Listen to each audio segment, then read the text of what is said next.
Hey everyone, what's up? This is Uri for Guerrilla Poker. Today I'm going to be reviewing a hand from High Stakes Poker Season 8, the new season on PokerGo Episode 3. So you're going to have a spoiler for this one hand. So this hand is going to involve Rick Solomon, Jean-Robert Bellande, and of course Tom Dwan. In multi-way spots in poker, very often you have, when it's a heads-up game, you want to win, and everything you win your opponent loses. But in multi-way pots you often have conflicting incentives where the best play against one player might not be the best play against another player, and that's one of the things that's going to come up in this hand. So the hand starts out looking at the pre-flop action. There's a $1,600 straddle. Tom Dwan raises with King 4 of hearts, Jean-Robert Bellande flats, Ace Deuce of diamonds, Rick Solomon flats, pocket tens, it looks like, from the big blind, and Brandon Stevens in the straddle with Queen 5 of clubs, and he also calls. Flop comes Ace, Ace, King, Rainbow. Everyone checks to Dwan the raiser, so Solomon and Steven check, and Dwan puts out a kind of small continuation bet, $5,000, which in my eyes makes very little sense on an ace king rainbow type of board with king 4. Usually the idea of these small bets is to get protection for your hand and at a cheap price and kind of push people out, but here on ace king, what are you really looking for protection from, right? When you have something like king 4, everything that's behind is going to stay behind, and I would say that this is kind of a lazy technical play on Dwan's side, where really the kind of bet size you want to be betting here, if you want to go for protection, should be a lot smaller, or just don't do it. And autopiloting this bet size, it's just too big, it doesn't really accomplish anything. Jean-Robert Bellande calls with ace deuce, trip aces, and Rick Solomon overcalls with pocket tens. Now turns a king, and it's important to mention at this point that Rick Solomon has been playing very, very loose and gambly. He's up a lot of money. I think his peel with tens is probably a bit iffy, but he's probably hoping to hit a 10 and both up. And in this case, Dwan's bet's probably just a bit too big to let him do that, but it's not as questionable as it seems. Obviously, he's just drawing to a 10. He's not trying to show down his pocket tens. Now we're on the turn, ace, ace, king, king, full rainbow board. Solomon with tens, then Dwan with king 4, and Bellande with ace deuce. Solomon is first to act with pocket tens. He's gonna check. Dwan is next to act with king 4, king's full of aces. He's gonna check, and it's gonna be on Jean-Robert Bellande, and he's gonna bet 20 into 36,000, so a fairly big sized bet in terms of over a half pot bet. And here, this is a place where you might have differing incentives, because when the board is ace, ace, king, king, and you got two callers on the flop and you have an ace, it's a really iffy spot to ever get value, right? Because as your bets start getting bigger, you're just gonna get people to call you only when they have an ace, and then you're not getting any value, and there's no point. So this is one of those rare spots in poker where, in terms of bet sizing, and this is something that I discuss in the Redline course on my site, how to structure bet sizing in these kind of spots, among others.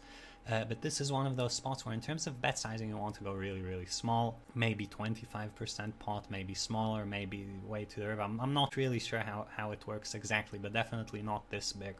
And this has to do with differing incentives, because if I were playing against only Dwan, I would bet fairly small, while if I were playing against Rick Solomon, I'm not sure how much of a professional or recreational player Rick Solomon is, to be honest. Like I said, he did really well on the show, but he's definitely not playing very theoretically correct. He has kind of his own style, and very often these type of players get attached to full houses. If we're going by theory, you want to bet small, and if it's just Tom Dwan and you think Tom Dwan's a theoretical player, you want to bet small.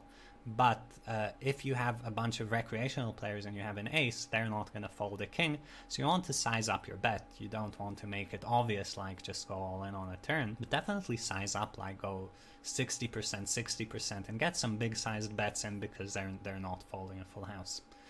So Jean-Robert Bellande, by betting 20 into 36k, in my eyes, in this spot, is very strongly telegraphing that he just has an ace, and this is to someone like Dwan, and this is a spot where you know, he's giving up EV against Dwan, where he's making a bet size that's not really effective as a bluff to gain EV against, presumably against Rick Solomon, and we don't know if that actually would have worked out, or maybe Rick Solomon would have folded a king as well, but that's certainly the idea.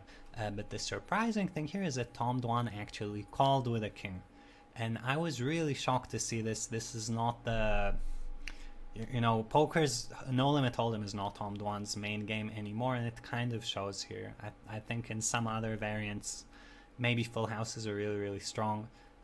But in this spot, when the flop is four-way, there are two aces and two kings, and the other guy bets big, and there's kind of a looser, more action-giving player in the pot, you definitely just fold a king. It's like a snap fold. In my eyes, not even close, and the hand would be interesting had Bellande tried to bluff with a king to get someone to fold a chop or something silly like that. We then get to the river. River comes jack, putting in backdoor flush, but doesn't matter, right? The board's double paired, so unless someone has a straight flush or something, this card's a complete brick. And the pot 76k, and Dwan checks. Jean-Robert Bellande bets 20 into 76, and here he's actually making the exact bet size that I would recommend making, right? Something very small, because you have an ace and you want to get called by worse. And it's very, very tough to get called by worse. Once you start betting big, villain's range starts narrowing and he just calls you with an ace and you're chopping. So you have to bet really small. And Jean-Robert Bellande definitely has the right idea here. He played fairly well in this session from what I remember. Of course, Dwan should never really have a king when he gets here. But somehow he does, and he actually does end up paying off the river. And, you know, in my eyes, this hand kind of shows that as far as no limit hold'em, Tom Dwan, who was once, you know, god among men of high stakes poker, winning every hand, always making the best possible play, this is someone who's not a no limit hold'em player the way he's playing. I think anyone who's like full-time no limit hold'em pro wouldn't really consider calling with a king in this situation. All the information is there to make this a really, really easy fold. Up to the 20k bet on the river, the big bet on the turn with Rick Solomon still in a hand. All the pieces are there to make this an easy fold. I think really, really sloppy call by Tom Dwan. I'm almost nervous to say that. I idolize Tom Dwan. You know, we all did coming up in the poker world, watching him on high stakes poker run circles around everyone. Had some legendary hands. All the moves he made were like super, super good. Everything worked out. He always knew where he was at. But, you know, clearly this is not his game anymore. Maybe he's made too much money.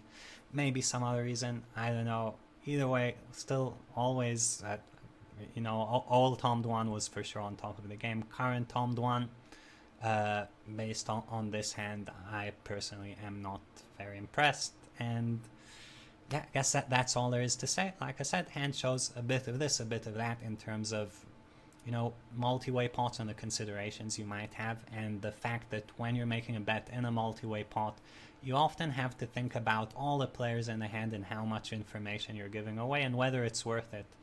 Like, is a 20k bet worth it to get more value from Rick Solomon but keep Dwan in? Or maybe it's actually the other way around. Maybe Dwan is the loose stationy player and Rick Solomon's a more solid guy, and the bet was made. I don't know. I don't even know anymore.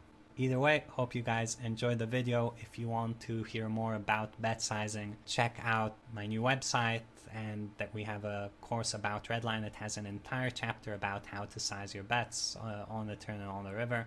And yeah, hope to see you next time.